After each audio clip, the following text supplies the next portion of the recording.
Hello, welcome to Knights of the Dirty Table. With me today is Merrick Henry and Dave Martin. We're going to be talking about our first impressions of Marvel's Endgame. The greatest film ever made. Marvel's Endgame. So, obviously talking about it, there will be spoilers. You have 5 seconds to walk away before we start talking about the movie. Preferably close the box as opposed to walking away, because you'll still hear us in the background, but you get the point. I'm not the intelligent one. Dave, you're our Marvel fanboy here. Would you like to? Oh my God, there were so many moments. There were so many moments in this movie. That's it. Podcast over. That's literally all I have to say. This was by far the greatest cinematic experience I've ever had in my entire life. And I'm not saying that just because I'm a fanboy. I'm saying that because the fact that we had a 10-year project taking 20-some-odd films and having them all merge into just a theatrical masterpiece is incredible. You can have certain criticisms about certain parts. You could say you didn't like how Thor was nerfed. You could talk about how there was too much going on in certain parts. Didn't focus enough on Captain Marvel. I don't care. This was phenomenal. This is everything I hoped it would be. Minus the Wolverine cameo, but I knew it wouldn't happen, so it was a pipe dream. That's all I'm saying. Something, Dave. Endgame? Well, I'm just saying, is that if I had, I would struggle to nitpick this, is the problem. That's how good it is. All right, fair. When you were in school and you had a group project and nobody did anything, is the exact opposite of this. Everyone came to the table with more than you thought that they would, and you're like, oh, Mike, that was great. I didn't know that was coming, but yes, that's what I want more. And another! Absolutely. Just to have T'Challa come out of the portal and have a presence without being in the first 2 hours and 15 minutes of the movie, that shows that everyone came prepared to play. It was incredible. So many topics in here were touched upon. So many things. And I love all the parallels with the books. We're talking about Hydra Cap was briefly alluded to. Oh my God, my heart sank. It was...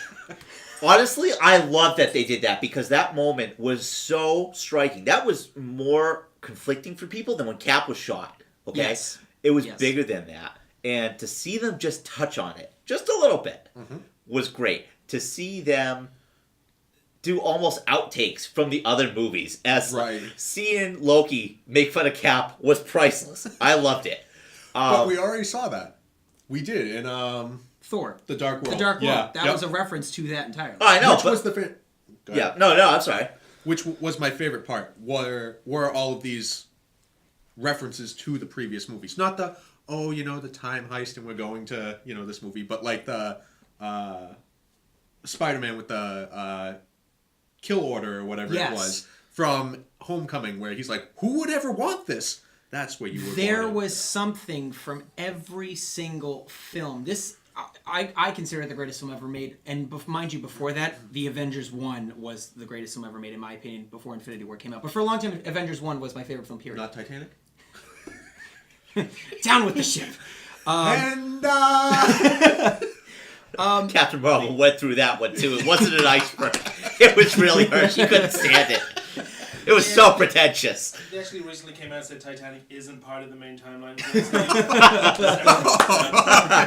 So just there was a payoff from sitting in a movie theater 21 times, assuming you hadn't seen it multiple times. You're sitting through all of these films. There was something for everyone. Something from every single film, even the Incredible Hulk, and people are willing to write that off. And say what you will about that, that's fine. But there was such an incredible amount of payoff from following all of these characters, all of these actors. My God, we had so many cameos, and it was beautiful. I didn't know Robert Redford was going to be in this, and he's retired from acting. Yeah. I was most shocked by Natalie Portman making a comeback in this, and I thought she was done with the franchise completely. Wait.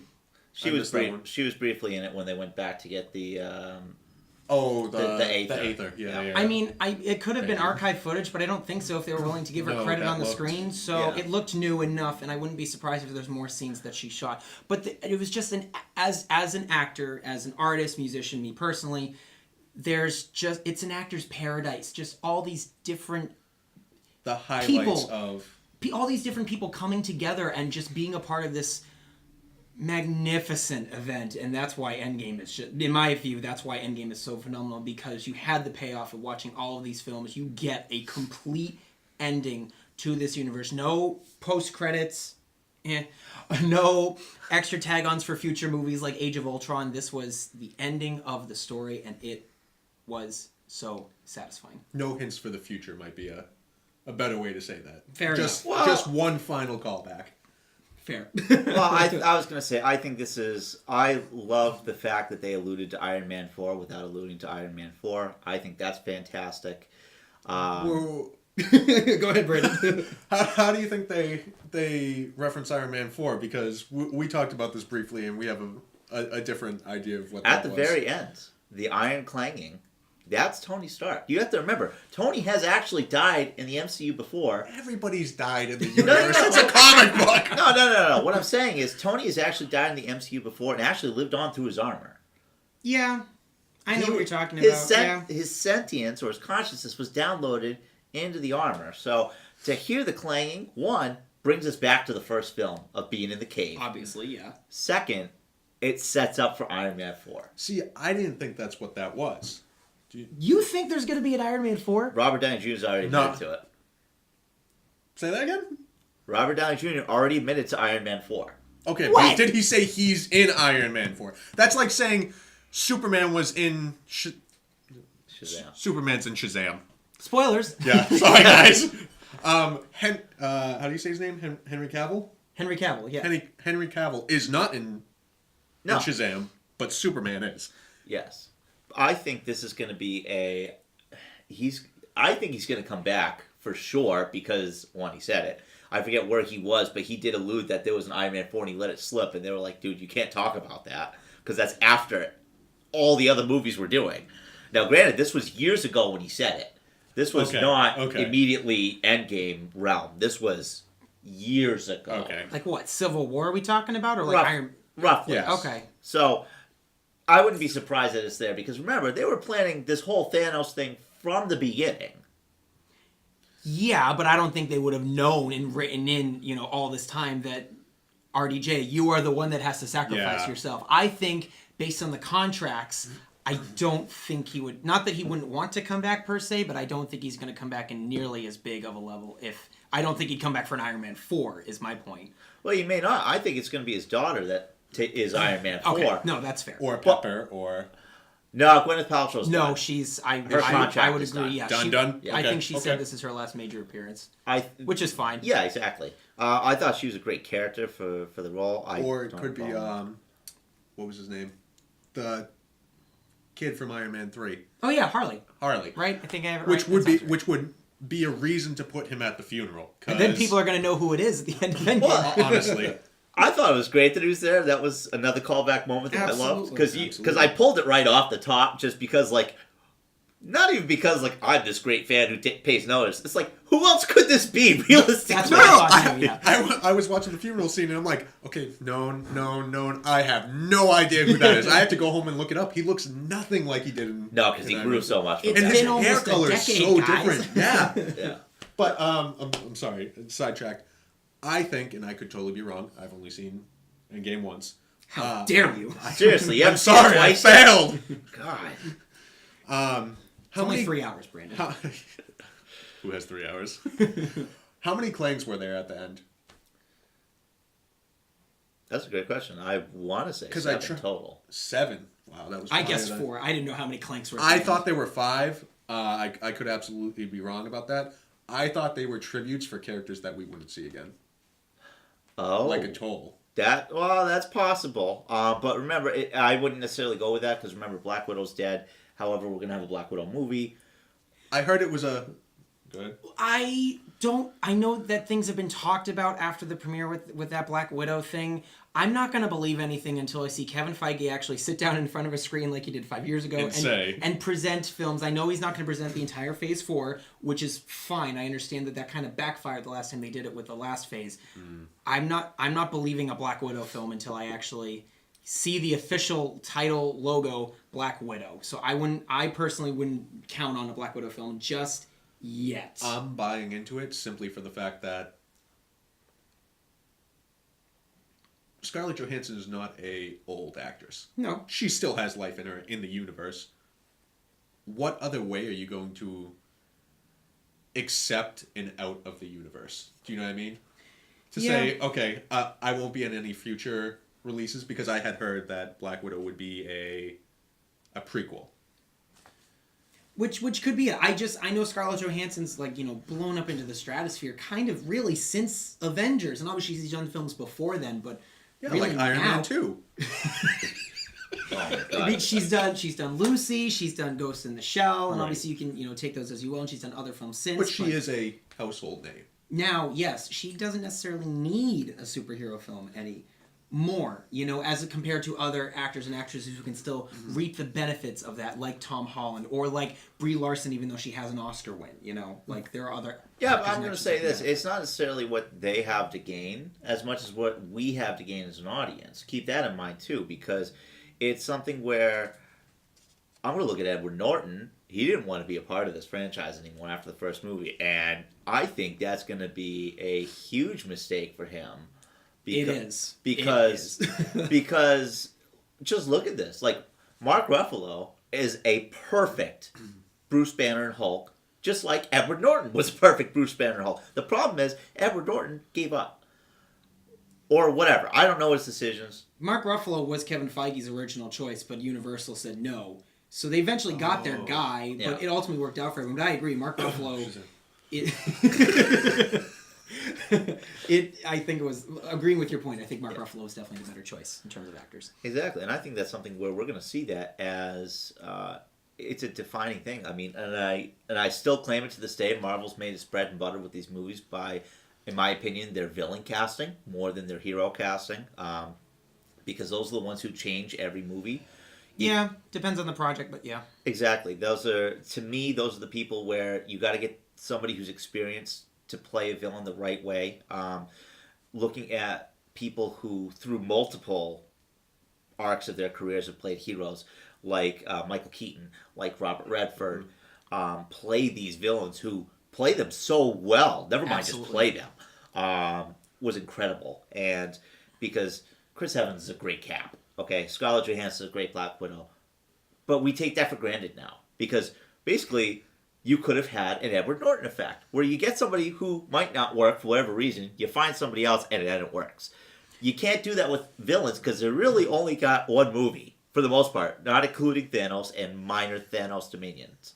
But they had to get And Thanos Rascal. right. And Yes, I think they yeah, did with Rascal. Josh Brolin. I think it was perfect casting from as soon as they announced it. Sometimes castings can be shaky.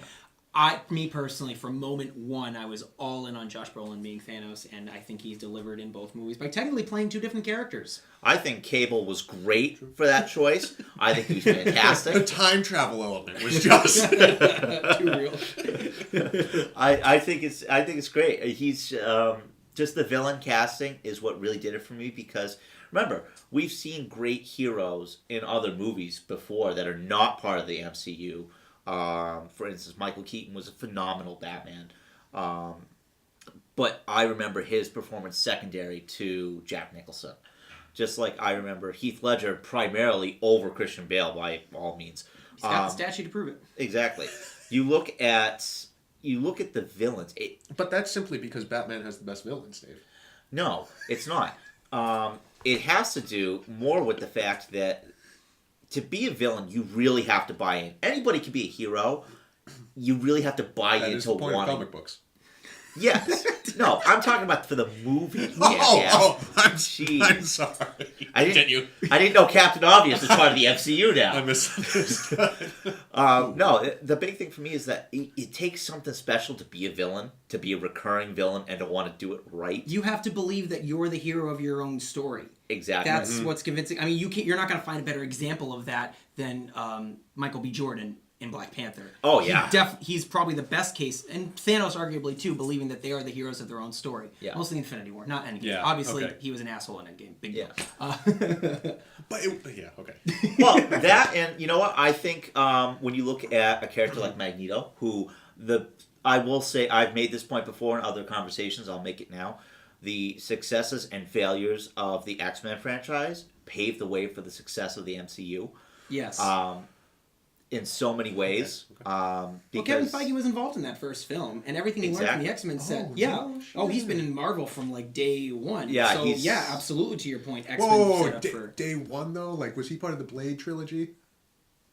that. I'm not sure about. Okay. To be Well, honest, because I don't think he. No, I because think he probably came in. I know X-Men he was in with. I'm not sure about Blade, to be honest. no, because I'm pretty sure Blade was the first Marvel movie. No, there was a X-Men was before? There was a The Captain first America major movie successful of film was Blade. Yes, Yeah. that's there's a Captain America movie of the early '90s that was in trash. the early '90s. Oh, so God, Blade that- came out in 2000. Oh, Barney, our cameraman, is freaking out behind you, Yeah. folks at home, and we're not sure if it's why. we're not sure if it's because he liked the Captain America movie or he didn't know there was a I didn't Captain know it America movie. existed. Oh yeah, it was. No, It most was people there's a don't reason for you the didn't know best. it existed. It was Is this like who was Shaq? Steel. Steel. Thank you.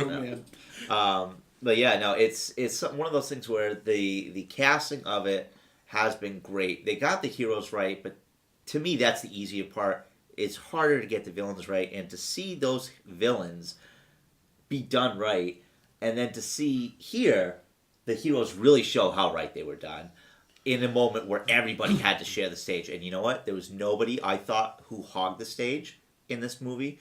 Seeing Cap pick up the hammer was incredible because he is... It's like Robert Downey Jr. said when he was on, I think, Jimmy Kimmel, if I'm not mistaken. He said that, because Jimmy asked him, you're kind of the godfather of the Avengers. And he goes, well, as far as movies go, maybe. But really, it's because of Cap that the series is successful. Because he's the one that ties everything in. This is the guy who Howard Stark worked so hard to replicate for so many years. What drove S.H.I.E.L.D. into existence. What caused... Nick Fury to believe that, hey, it happened once with Cap, and then it happened with Carol Danvers, as we come later to find out. Why not actually combine them? It fed off in all of that. Danvers. Yes, and it was great to see all of that, to see that all come together, and just to see him pick up the hammer and show that he was worthy. It made me feel like Marvel was worthy of all that I put in to seeing these films over the years. Yes, I couldn't agree more with that. And just to add to that point, just before we wrap up, because I know I got to wrap up, I feel, as compared to Batman v Superman, even though personally I do not like comparing Marvel and DC, obviously Dave will do it till the moon comes in. I don't have a problem with that. This film works because of how much length Marvel was willing to give Joe and Anthony Russo, allowing them to create this 3-hour opera, to give them time to allow all these stories to flourish, as opposed to Justice League, where Warner Brothers needed everything to be in a 2.5-hour format, even though it definitely was not the right call, and you can see that in the final execution. Even though I do like the movie, that's a video for another day. We had the freedom to elaborate on all of these characters, no matter how big or small, and we had the freedom to move about in a 3-hour time period where if you got a small bladder, yeah, it's not that great for you. But in terms of seeing everything, there was nothing left. Nothing was left to unturned. Everything was touched upon based on this immediate story. There may be a couple of things I would like for the future, which we can obviously talk about in another film, or another video, but we just had so much room to address everything that not many other films actually get the chance to do because of studio interference almost, or bad direction, or something goes wrong on set. This clearly looked like a well thought out production from day one, and that's It's just a almost credit like to they the had directors and Kevin Feige. It's almost like they had 10 years to do it. And on that note, Oh my god. All right, guys. This was our initial reaction to it. If you want us to go in depth about any of the particulars, I'm sure that we'll have multiple videos. I don't know. I don't see how we can't speak about this. So yeah, just let us know what you want to talk about in particular, and we'll do it. Thank you for joining us here at the Dirty Table. We hope to see you again.